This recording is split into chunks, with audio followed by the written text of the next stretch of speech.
Y'all, I promise you, I do not like making I told you so content directed at America's farmers who voted for Trump. I know I have made video after video after video of all of the ways that Donald Trump is harming America's farmers, especially small family farms. It really blows my mind how any farmer in this country could support Donald Trump, especially after how many farmers went bankrupt and lost their farms during his first administration, despite the fact that he had to create bailouts to try and rescue some of those farmers whose livelihoods he destroyed through his complete incompetence and malfeasance.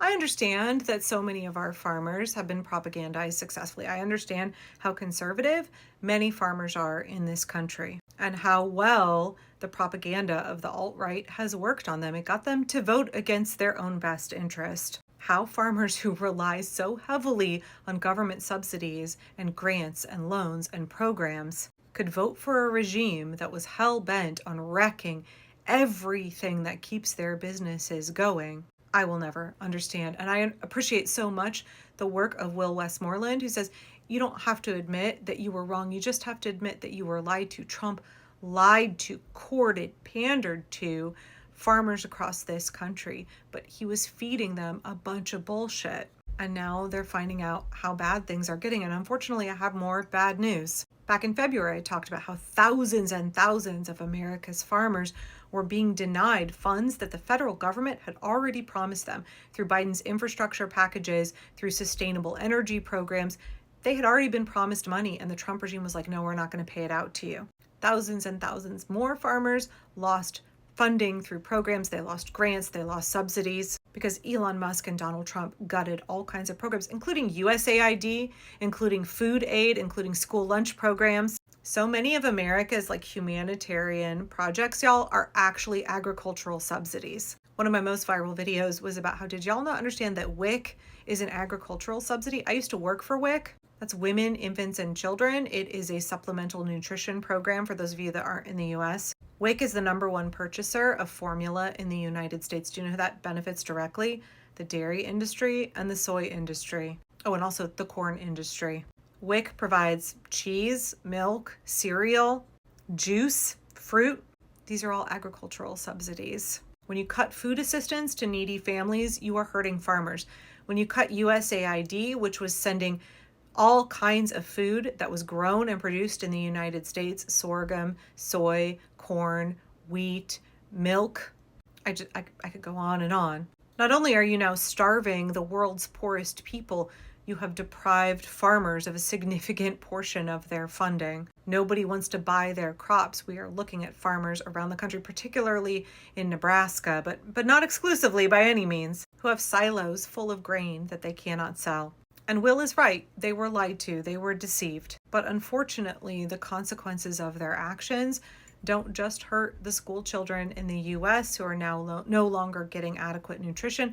It doesn't just hurt starving children around the world. I keep saying it, but 80% of the humanitarian aid to the people in Sudan who are experiencing a famine came from USAID, and that is now all gone. It's not just the cutting of funding, it's also Trump's chaotic tariff policies. It's also the fact that on the West Coast, between 50 and 70% of the migrant workforce is not showing up, either because they've been abducted by ICE or because they're scared to go to work and pick food because they're afraid that ICE will snatch them away from their job. We've seen reports of stone fruit growers on the West Coast losing $100,000 to $300,000 worth of income because their fruit is rotting on the trees because nobody will pick it because they're sitting in concentration camps.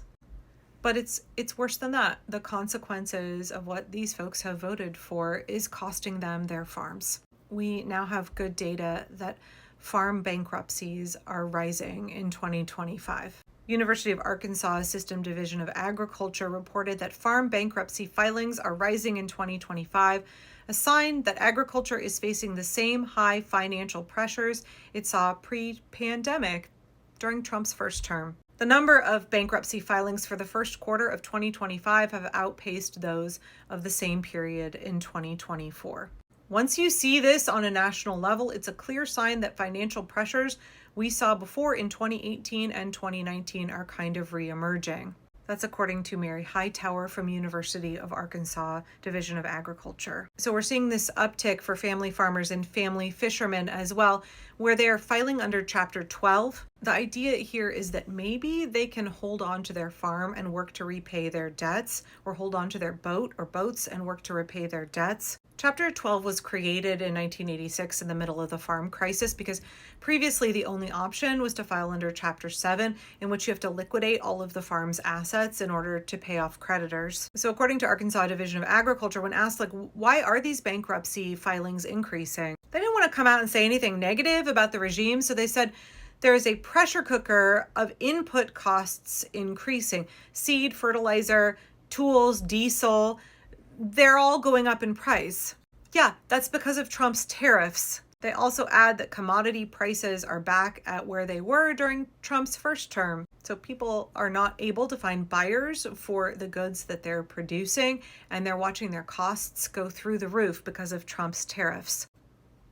They also go on to talk about how there have been a lot of weather challenges, but they don't want to say anything about global warming. They don't want to say anything about how Trump has denied federal assistance for farmers in the wake of floods and other natural disasters. That FEMA is no longer functional. They don't want to talk about that, but you can read in between the lines. On top of that, there was a report that came out in May that said that farmers are repaying their loans at a lower rate compared to last year. District agricultural credit conditions weakened during the first quarter of 2025. Repayment of loans were much lower than in January through March of 2024. More farmers are trying to get their loans extended. More farmers are trying to renew loans. That in and of itself is deeply concerning. It speaks to the financial instability that farmers are experiencing, the uncertainty of the future of their farms. Now, Chapter 12 is an option, but we do know that family farmers who are diminishing and have been for quite a while are more hard-pressed to sell their farms when they can no longer earn a living on them in the United States. And this is what the Trump regime wants, right? They want consolidation of U.S. farmland. Big agribusiness wants to buy up those family farms and control their land, but it's not just big agribusiness. I hate having to say I told you so. I hate fuck around and find out content. But back before the election, myself and a lot of other people were talking about how J.D. Vance has invested in a company called Acre. It's all about buying up farmland across the United States in order to put those into portfolios for wealthy investors worldwide. When America's family farmers go out of business and have to sell their land, J.D. Vance's company, the company he's invested in heavily, Acre, wants to buy up that land. Civil Eats had a piece on this back in September of last year, so let me tell you their example of the kind of property that Acre lists as prospective investment for financiers around the world. They listed an 83-acre almond orchard in the San Joaquin Valley as an opportunity to invest in a water-secure almond orchard in the world's most productive almond-producing region. Back when Vance was running for Senate, he had to do his financial disclosures, right? And that's when we found out that he invested a bunch of his private money into Acre. And it's not just that J.D. Vance put his own money into Acre. It's that to get Acre off the ground, his own venture capital firm, which was started with him and also backing from Peter Thiel, shocker on that one, they were key backers in the early rounds of funding for Acre. So it wasn't just Vance personally, it was a company that Vance used to own. And according to latest financial disclosures, as far as we know, Vance still is invested in Acre. So every time a family farm goes out of business in the US, like that 83-acre almond orchard, J.D. Vance profits. If that farmland is bought up by the financiers, the international investors who want to hold American farmland in their portfolios, J.D. Vance profits. He profits off of the decline of the family farm in the U.S. He profits off of the destruction of an entire way of life in this country.